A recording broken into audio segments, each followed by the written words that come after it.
I've waited 15 years for this rematch. ¿Qué tal? I'm Ludi Loco, and welcome to my attempt at a hardcore Nuzlocke of Pokemon Brilliant Diamond. For those new to Nuzlocks or in need of a refresher, pause the video or check the description below. So for this run, I'll be implementing the Hideaway Clause, which I totally just made up. As you might know, these new fang-dangled hideaways contain all sorts of Pokemon, especially some rarer ones like Munchlax or Togepi. It'll work something like this. For every badge I've obtained, I get to capture one Pokemon from any hideaway, so long as I haven't caught it before and it runs into me or vice versa. Let me know how this works and if it should be changed for any future runs. I'd also like to add that I won't be showing all the captures as it would make the video needlessly longer. So, if you find yourself enjoying the video, be sure to hit the like button, subscribe if you really like the video, and let me know what you think of the Diamond and Pearl remakes in the comment section below. Cue the intro cinematic, baby!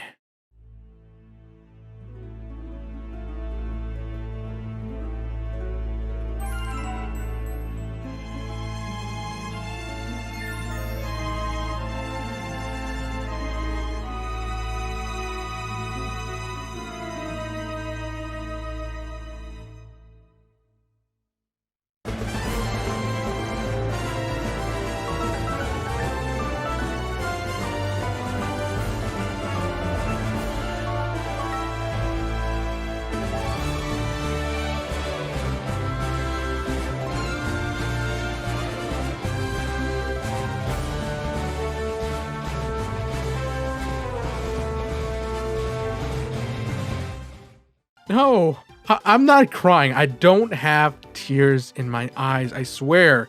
Okay, I might have just a little bit, but I mean, I'm not ashamed to admit that I'm a Sinnoh baby, okay? I grew up with this region. I have played and put thousands and thousands of hours in Diamond, Pearl, and Platinum because they are amazing. Thankfully, the amazing doesn't stop here. As with any Pokemon game, we begin by naming ourselves and our rival, who I named Johnny because as a kid, I always thought it was a pretty cool name. We speak to our dear mother briefly and then step out into this chibi world. Now I ain't gonna lie, when I first saw how Badisp was going to look, I was pretty disappointed. Now, however, I think there's a certain charm to it. From here, it's your typical Diamond and Pearl start. Me and Johnny try to go catch Pokemon without any of our own, and we run into Professor Rowan and his assistant Don, who leave behind a briefcase full of Pokemon. Mighty convenient as we get attacked by wild Starlies.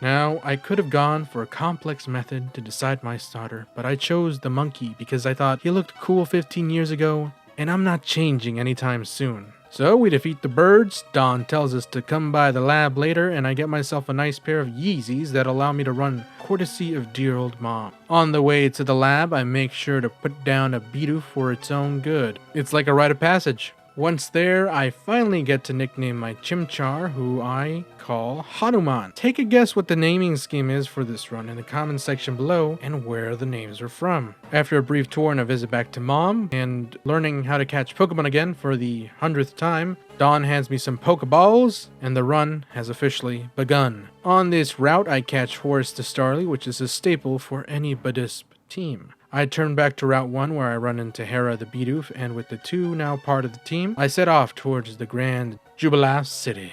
Once in the big city, I make sure to grab myself the Quick Claw from this nice lass and proceed to the trainer school where I'm horrified to learn that the trainers have Abras that know freaking Charge Beam. Why do they know that? Horace almost bit the dust and we've only just begun. Anyways, we give Johnny his parcel and after talking to an old man, we go off to talk to some clowns. Come on, it's 2021. Why do I still have to talk to clowns as a 10-year-old and why are the coupons in the wrong order?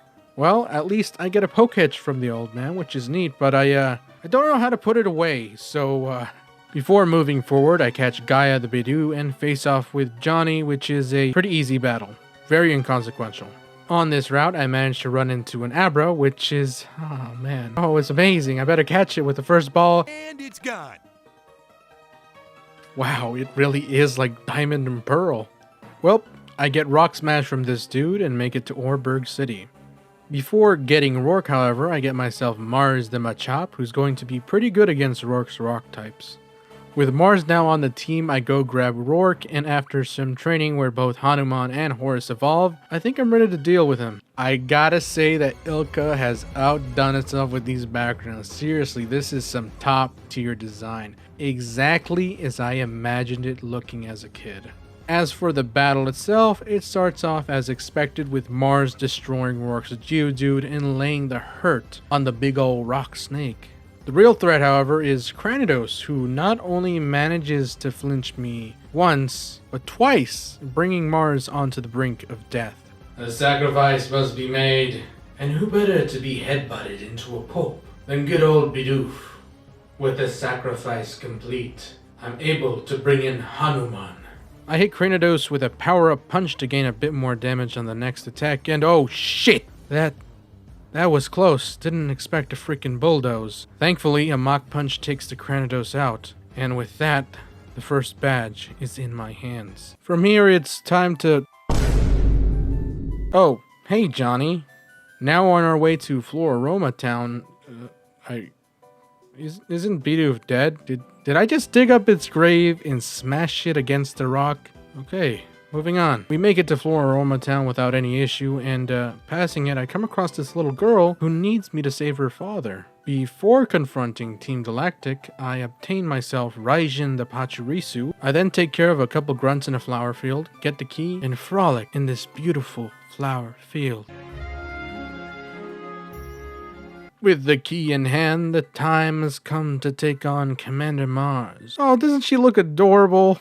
I just want to punch those itty bitty cheeks. No, not those. Get your mind out of the gutter. We begin the battle and whoa, we're fighting in space. I mean, I can't get over how good most of the backgrounds are in this remake. They're damn good. A lot of important opponents actually get to make comments throughout the battle, which is a welcome addition. Unfortunately, Mars isn't much of a threat, even with her pro ugly, and it takes very little to defeat her. So after saving the father, we can move forward, and on the next route, I catch Cercer the Buizel. It's then time for Eterna Forest, and I'll let the remix music speak for itself. This is the great determinator in whether this remake is good or not.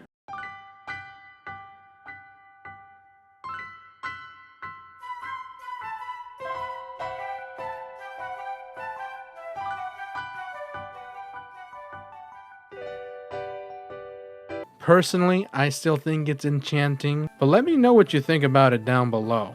Unfortunately, as with most things in life, it's time to move on, so I give my goodbye to Cheryl and depart this beautiful place. Once in Eterna City, I make my way towards this old man so I can get myself an explorer's kit.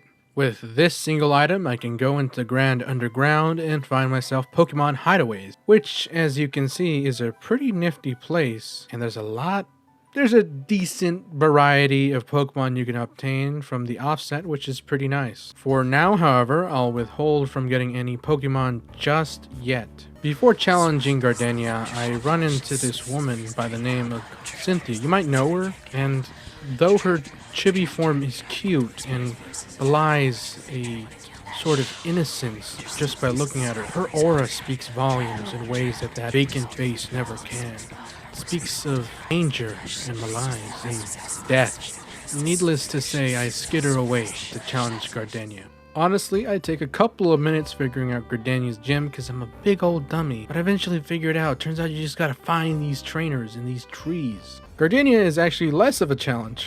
Horus makes short work of Gardenia's team, and in the snap of a finger, I've gotten myself the second gym badge. Armed with the ability to cut down trees larger than our chibi's bodies, I make it to the galactic quarters in Eterna City and deal with Commander Jupiter.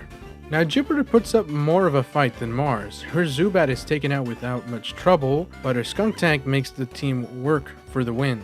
Raijin's Nuzzle does some trivial damage, but it does paralyze Buttface. I follow that up with a Charm to lessen its physical power, but it's a waste as Skunk Tank hits Raijin with a flamethrower, giving him a nasty burn. It's then up to Hanuman to take down the tank, and after some power-up punches, we're able to take it down. With Saturn defeated, we get ourselves a free bike from the owner that would otherwise bankrupt us for decades to come. Kinda like that degree I'm working towards. We then cross the bridge and speak to Don, who not only gives me a Versus Seeker, but a dowsing machine as well. Neat. Trying to pass through Mount Coronet onto the other route, we encounter Chibi Cyrus and... Oh, okay, how can I not laugh at that? It's freaking Chibi Cyrus. I don't even know what he's saying. Look at him, man. Oh, man. Chibi Cyrus. At Heart Home City, I make my way to the gym, but lo and behold, Fantina isn't there. So I find her, but I'm told that I'm not worthy to battle her. Instead, I decide to take my pokes for a walk, which means only Hanuman and Raijin, as Pal Park discriminates against ugly Pokemon.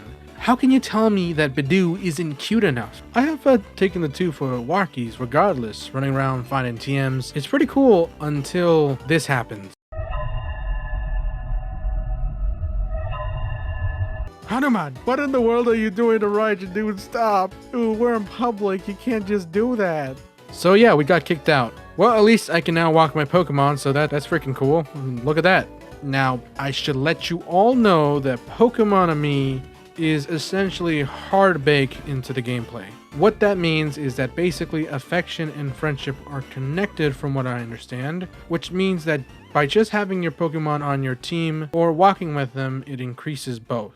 I am not a fan of the change as it makes battles less strategically based and more luck based, as your Pokemon will hit crits they shouldn't have, survive on 1 HP when they couldn't have, and they start expelling poison and other statuses, and it's just a whole lot of things. Hey, if I could turn it off and on, or it was something like a mini game like it used to be, that'd be fine, but that isn't the case. So I'm sorry, I'm gonna try to find a way to do this. Maybe it means having to play it on an emulator, but we'll see. Personally, not a big fan, but let me know what you think down below. Well, after the walkies, we battle Johnny again, which isn't much of a battle, it's more of a slaughter. And it's here that I'm in a bit of a pickle. I have two roads ahead. I can challenge either Maylene or Wake, but I have to make sure to do it back to back, as the two's highest level Pokemon are both level 30. And get this, there's no toggle for XP share in this game. Yes, just like Pokemon Ami being permanent, you can't change this, and it sucks. It's a terrible change. I don't understand it. I will say, however, that for the most part, the game is built around it, and by changing Pokemon in and out of your party, you can mitigate its effects somewhat, but still not a fan. Just let me toggle it, please. Anyways, on my way to Veilstone City, I catch Loki the Mime Jr. and manage to not only run into a Kadabra, but I get to add it to this team. So welcome, Set. With these two additions to the team, I take it as a sign to deal with Maylene first. At the top of the shopping mall, I run into these two dudes. Yes, two buff guys standing side by side. Yeah, that's all. And this one gives me a sticky barb, and I don't really know whether that's meant to convey something to me. I don't know. I just walk out of there. Why did he give me that? After that experience, I make my way to the Veilstone Game Corner, or former, because it's been transformed into a stylish boutique, which has some pretty killer dance music. Unfortunately, I am too poor to afford any of these clothes, but I'll be back when I get a little bit more dough. Before challenging Maylene, I go south to get myself some more encounters and become enraged when a Cricketune refuses to be caught, so I kill it. I put it down. I don't want you on my team because you don't want to be part of it for some reason. I don't know why. I do manage to get myself Pegasus the Giraffe Rig. I also get myself Poseidon the Shellos, which will be an excellent addition to the team. With the team prepared and 3 Psychics on the team, it's time for Maylene. Horus leads the battle and destroys Meditite with a devastating Aerial Ace. Machoke is next, and although an Aerial Ace brings it below half, a Rock Tomb almost puts Horus in a tomb of his own. From here, I make the decision to bring out Set, as I know Maylene cannot resist using a potion. I put up a Reflect to reduce damage, and in case the Machoke manages to survive the next hit. With the screen up, I then hit a Psyshock that brutalizes the mighty Machoke, and last but not least is, of course, Lucario. Hanuman comes out to replace Set, and Lucario just barks at him, reducing his defenses. I go for a power-up punch as Lucario then decides to bulk up, and strangely, however, Lucario never goes for an attack this entire battle, and Hanuman defeats him pretty easily. Not much of a fight, eh, Maylene? With the 3rd badge in hand, we go help Dawn get her Pokedex back from Team Galactic, and I go make a beeline for Wake and Hey, Wake, what kind of exercise do? You look kind of funny. I don't remember you being like this. Okay, that's a little bit more like it, and Wake begins the battle with a ferocious-looking Gyarados. Unfortunately for him, Raijin fries the big fish with a single Thunderbolt. Quagsire is next, so I switch into Gaia. I go for a growth to gain a bit more damage and hit the Quagsire with an Absorb. Yes, I know, I should have spent more time with Gaia and got it to evolve sooner, but that's in the past. And as a result, Absorb doesn't do too much damage, and Quagsire gets to set off a Rain Dance right before the next Absorb takes him out. In order to get a good switch in on a Swiftswim Floatzel, that sadly calls for the death of Mother Gaia. Raijin is able to come in to nuzzle the otter into paralysis, and a Thunderbolt takes him out while in the red, and that, ladies and gentlemen, is the 4th badge. I'm sorry, Gaia. I should have done better for you. Soon after defeating Wake, I find a blue-haired weirdo talking about bombs, and, well, that's no bueno, so I take to chasing him, but Johnny stops me to have another battle where he loses. Eventually, I chase him down, defeat him in a battle, and run into Cynthia, who proceeds to give me secret medicine, which I suspect is marijuana, to use on a herd of cider. Anyways, with the 4 badges in hand, it's time for some spelunking. Thus, in the Grand Underground, my first possible encounter in the Hideaways, I run into a spacious cave where a skunk tank runs into me. I make a great deal of effort in trying to catch it, but it has other ideas as it goes for a memento, denying me its capture. Well, there goes one available capture. Thank you so much. I say to take my mind off of it by doing a little bit of digging, and I come across a loot box, which has a pretty nifty statue of Magmortar inside. And from what I know, you can use these statues to boost your chances of finding certain Pokemon. So keep an eye out for these. My next encounter in the Hideaways is Lug, the Bronzor, who doesn't commit die on itself, but it might as well have, as it has the ability Heatproof, when I much prefer Levitate. My next 2 captures on the underground are both poison types. Circuit, the Skorupi, who I was very happy to find, had an adamant nature, and Apollo, the Krogunt, 2 fine additions to the team. With my spelunking all done, I go ahead and administer the ganja to the migraine and proceed to not see anything. I can't see anything. This is worse than in Diamond and Pearl. Thankfully, with the power of the Defog hidden machine, which you can grab from this dude at the entrance to the Great Marsh, this godforsaken fog is no issue. On the way to Celestic Town, Hanuman reaches his ultimate form, as does Loki, so the team's power has just risen pretty dramatically. Once at Celestic Town, we destroy the grunt standing guard, learn a little bit more about Cinemythology, and have another encounter with Senor No Eyebrows. And as much as I would like to know about what he's jabbering, my eyes cannot leave his forehead. Once that bit of business has been completed, we now get to take on Fantina. About time. Fantina definitely has one of the best backgrounds in the game, and I mean, the way she just twirls and dances whenever she makes a move, pretty freaking sweet. In this battle, I got Pegasus leading the charge, and he gets will-o-wisp by Fantina's Drifblim, which isn't too much of an issue, as we're gonna go for Shadow Ball anyway. I get an agility in before to make sure I outspeed Gengar whenever it comes out, and a Shadow Ball takes Drifblim below half. We're then hit by a fly, but Pegasus is doing pretty well, and after the Drifblim comes floating down, it's popped like a cherry with another ball of shadow. Gengar is out next, and Shadow Ball takes it into the red as it opts to confuse Pegasus with a Confuse Ray. Not ideal, so I go ahead and say YOLO as I go for another Shadow Ball, as Gengar heals up thanks to a Hyper Potion. And though that YOLO might have worked, I can't risk another YOLO, so I send in Poseidon to take a couple of hits, and a Confuse Ray which he ignores like a total G, wiping out Gengar with a Radical Surf. Last is Miss Magius, and a word about the magical leaf she's got in her pockets, I send Horus in. Of course, Miss Magius and Fantina hate cognizant Pokemon, so she goes for a Confuse Ray that makes Horus hit himself like a dang fool. Forced to switch him out, I go into Raijin, who pulls off a critical hit nuzzle that might as well tickle Miss Magius for all the damage it does, but at least she's paralyzed. I bring Horus back in, and an aerial takes Miss Magius into the red, but he gets Confused Raid again. Nice. Forced to switch once more, I bring Circuit in, who rips Miss Magius into ribbons with a Night Slash. How's that for worthy, Fantina? Now we can head our way to Candice City, but before going there, I gotta say that the water in this game is absolutely beautiful. At Candice, we run into Johnny again, and listen, I'm really sorry, but this fight, as with the others, is too easy to show. Making my way towards the 6th gym, I completely ignore Iron Island like the Chad I am, because I fear that it would make me level past the cap. So I cleave my way through the gym and make it to Byron. Hanuman starts the battle off, and I opt to go for the top because I know Bronzor has Trick Room, which I don't want. I then hit a critical hit, power up a punch, and then melt Bronzor down with a Flame Wheel. Next is Steelix, and in fear of a potential Earthquake, I send Horus in to get an Intimidated off. Rather than go for an Earthquake, however, Steelix sets up a Sandstorm, which is fine by me, as I switch Poseidon, the Earth Shaker, in. A couple of Surfs take the Great Steel Snake down, and Bastiodon is last. I go for a Body Slam so that I don't have to worry about its sturdy, hit a Recover to heal, and then hit the Bastiodon with 2 Surfs to win us the match. Honestly, Byron was never much of a threat, at least in my eyes. As long as you have a fire and a water type, you're all good. But what do you think of this dude? Tell me down below.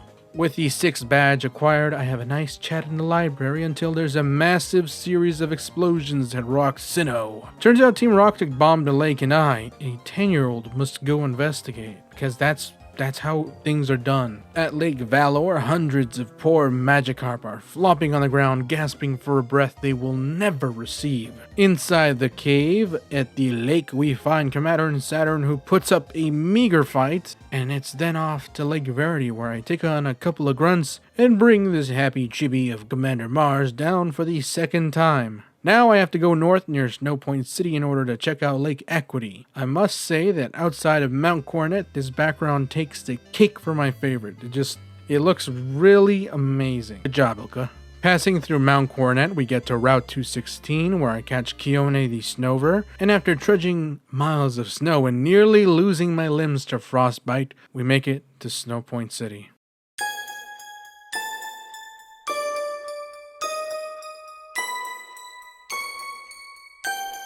Which has the best city music in the game. I'll die on this hill, but let me know which one is your favorite. I guarantee that whichever you put down in the comments below cannot beat Snow Point City. After experiencing near death, I fly back to Veilstone City quickly and grab myself this nifty winter style, me nice and toasty. With the likelihood of dying to the cold now greatly reduced, Candice is about to be beat now that we've defeated her gym. For this battle, I go ahead and start with Lug, who begins by laying down some stabby rocks. I then proceed to toy around with the poor Snover by continually resting with a Chesto Berry, and then using Recycle just because I can. And I'm serious, after a good, I checked how long this was. 10 minutes of doing this continually to the Snover, and having Candice waste her full restores on this thing. I send Pegasus in to put it down for good. Then is Sneasel, who has a good chunk of her health taken out by the Stealth Rocks, and then gets Pixied to unlife thanks to Dazzling Gleam from Pegasus. Candice's next Pokemon is Medicham, who goes for a Bulk Up, which makes it a pretty serious threat thanks to Pure Power, and the fact that it managed to outspeed Pegasus tells me that Pegasus will unfortunately have to stay and hope for the best. And well, Pegasus gets sent to the glue factory, a nasty brick. I'm sorry. As vengeance, I have Hanuman come in to torch Medicham with a flamethrower, and Obama Snow comes out as her final Pokemon. I mean, Flamethrower completely devastates it without issue, and the 7th badge is now in our carrying case. Now able to proceed to Lake Equity, we find Commander Jupiter, who is completely demoralizing my man Johnny. Hey, he might not be the best rival, or the strongest, or the smartest, or the best looking, or, there's hardly any positive about him, but he at least has a name that child me thought was pretty cool. So lay off. As revenge for hurting Johnny, I sneak into Team Galactic headquarters, destroying grunt after grunt until I make it to the head honcho himself, Señor No Eyebrows. Me and him duke it out in damn good battlefield. Cyrus even predicts me by using Taunt on Lug to prevent Stealth Rocks, forcing me to switch. Thus, I go into Poseidon, who comes in to lace some hurt with Ancient Power, and actually manages to get an Omni Boost off. With Murkrow down, next is Golbat. I have Circuit, now at Drapion, make short work of him with his Night Slash. Sneasel is last, and it gets scissored to death by an X-Scissor. After defeating Cyrus, it's then time to go and battle Saturn again.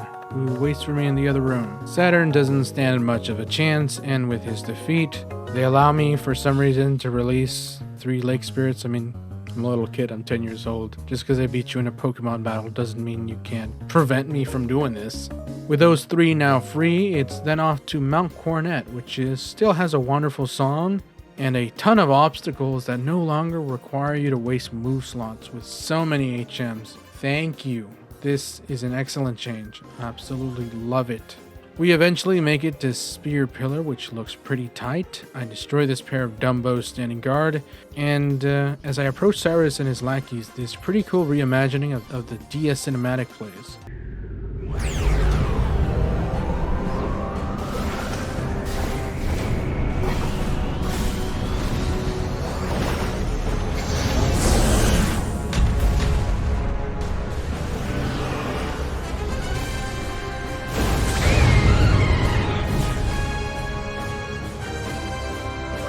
After that plays, me and Johnny team up to take down the pair of commanders, and honestly, it's pretty much the same as the original with how fucking useless Johnny is. I pretty much defeat the pair, and then the 3 lake Pokemon arrive to free my man Dialga. And I love this look on Cyrus's face as he realizes his plan just crumbled in front of his eyes, thanks to a 10-year-old. The final battle begins as Cyrus's plan is completely unraveled.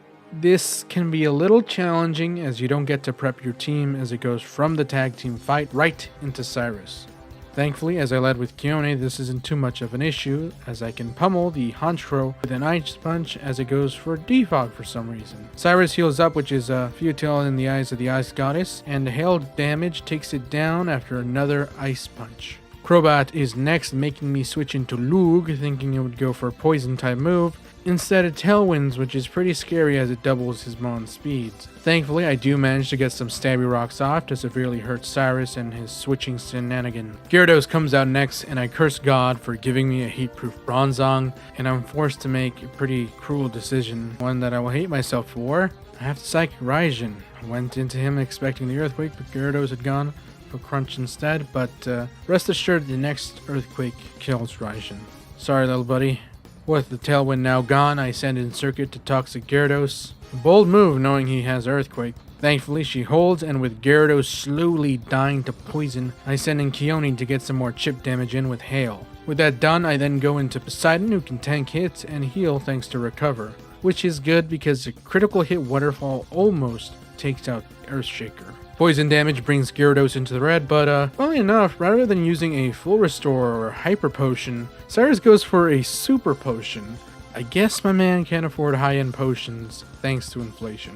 Poseidon continues recovering until the Great Fish is dead and Weavile comes out. Weavile goes for a dig as I miss an Ancient Power, but the next one hits. And Weavile seems to only want to go for dig, so after another Ancient Power that nearly kills, I go for a Recover and finally take it out. On the switch in, Crobat takes some good damage thanks to Stabby Rocks, and after 2 Surfs and Cyrus breaking down, the big boss is defeated. Dialga stands there, imposing. Raw primordial power emanating from this foundational beast is awesome. How can a child, such as myself, ever hope to come up against the god of time? Anyways, I chuck a Master Ball and stuff him in the PC, never to be seen again.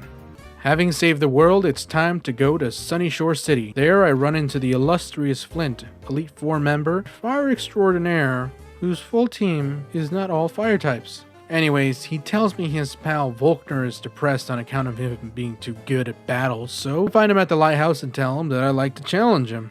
I proceed to then steamroll his team, trivialize his team with a hearty combo of Lug, who lays down Stealth Rocks and pummels his Ambipom, which, by the way, Volkner, that is not an electric type. Giving it Thunderbolt doesn't count. And Poseidon, who cares very little for the tasers on his Raichu, who also happens to know Surf for some reason. And don't get me started on that Luxray. He might as well have not been on his team for the slightest bit of attention that Poseidon paid to him as Earth Power destroyed it. 8th badge.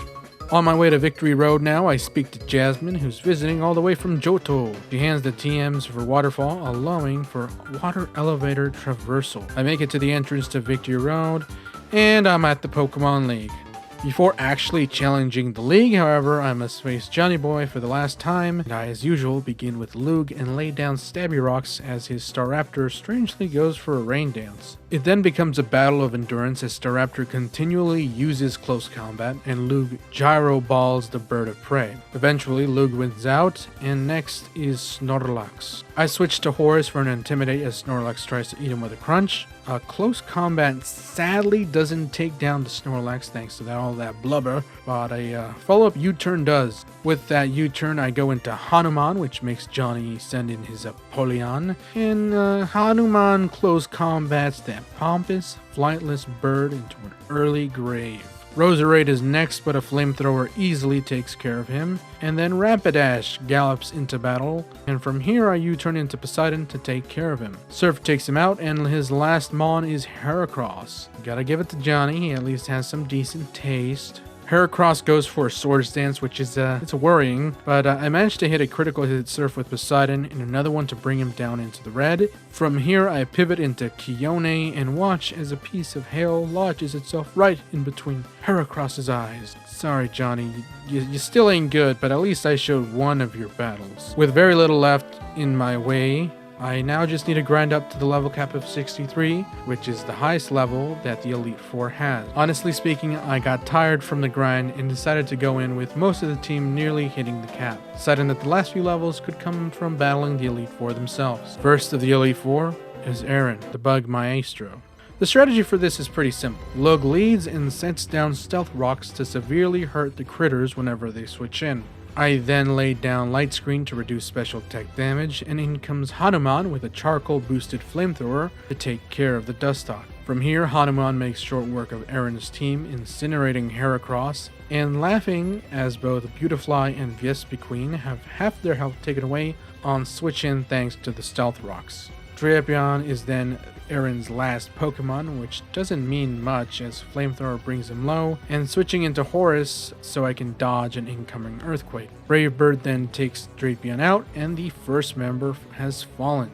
Aaron never really was one of the hardest. Bertha's next, and it's time for Kione to shine. First, however, I begin with Lug and yada yada yada, Stealth Rocks, putting up screens, you know the drill button. With everything set, Kione comes in and begins wrecking left and right using Grass Nuts to take out Quagsire and Sudowoodo even after taking a low sweep. After those two are done, Wishcash comes out and survives a Grass Knot thanks to a Rindo Berry. Now here is where I should have switched, but I stayed in like an idiot, which would have cost Kione her life if she hadn't toughed it out like a boss, allowing her to take out Wishcash with another Grass Knot. Golem then comes in, and I don't really have a choice with Kione so low and her speed severely reduced, so I bring in the main man himself, Poseidon. As you might have guessed, Surf takes care of Golem, and last out is Hippowdon. This big beast is quite hardy, taking a Surf and dealing some devastating damage with an Earthquake. Thankfully, there isn't much Bertha can do as she's used up her full restores, and Horus comes sweeping down with a close combat for the win. That's 2 down. My main man, Flint, is next. Wow, about the only time that Heatproof actually has some usage. It allows Lug to tank some flame charges, even while put to sleep thanks to the hypnosis from Rapidash. Eventually, Lug wakes up and lays down a Reflect to further reduce the physical damage, and after taking another hypnosis and waking up again, Lug places the Stealth Rocks that will really hurt Flint's fire Pokemon. That done, I can go into Poseidon. 2 Surfs take out Rapidash, and for some reason, Alopecia comes out. Can someone explain to me how that works? Why does he have that? It doesn't matter as a close combat takes care of the misplaced bunny. Thank you, Horus, for the assist there. And then Steelix is next, which means it's time for Poseidon to shine again. Our critical hit Surf takes it out, and with that, a Driftbloom comes out. Flint, my man, most of your team aren't fire types. Oh my god. I go for a recover as the Driftbloom baton passes for some reason, don't know what the AI was thinking there. Flint's Ace Infernape then comes out, and what would be a strong close combat is dodged by Poseidon. Didn't know he was that agile. Surf almost takes out Infernape, but just barely, allowing Flint to heal as I foolishly go for an Ancient Power. And the next close combat hits hard, but Poseidon takes it like a champ and delivers the surf, takes Infernape out. Drifblim then comes out again. I guess she wanted to get a double dose of Stealth Rocks. I send Circuit in to mop up Drifblim as it misses a Will-O-Wisp and annoyingly goes for a Minimize, which makes Night Slash miss, of course. Thankfully, a Toxic from a Poison type never misses, so I go for that. That's a very nice quirk for the type. Now it's only a matter of time for that Bat Blimp, that is if the Night Slashes don't miss. In the end, it ultimately doesn't matter as a critical hit Night Slash returns Drifblim into Ectoplasm.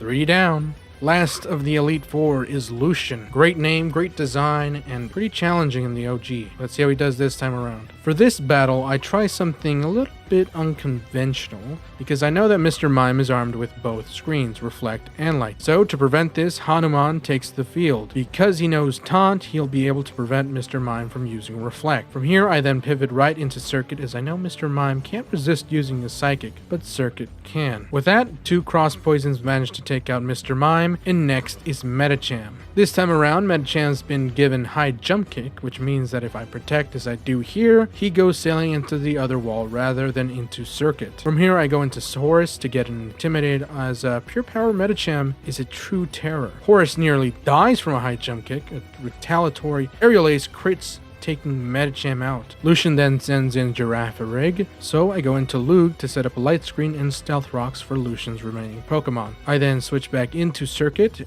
dishing out a Night Slash into Night Slash, as Lucian drops a Trick Room and 2 full restores in vain. The Weird Zebra then goes down, and funnily enough, because of the Trick Room that I laid down, Circuit actually outspeeds Lucian's Alakazam. My man Lucian thought he pulled a big brain when he really pulled a small brain. Bronzong is Lucian's last poke, and Circuit's so low I can't keep her in. So I send in Poseidon, who is not really meant to kill or chip away at Bronzong, rather just be there to take Earthquakes and continually use Recover. It eventually gets to the point where I can send in Hanuman without worry to take out a weakened Bronzong with a Flamethrower. That's 4 down, and there's only 1 foe left. And Arceus, give me strength for whatever's about to come, please. 15 years. Child me wants payback. It's all or nothing now. The endgame. That music.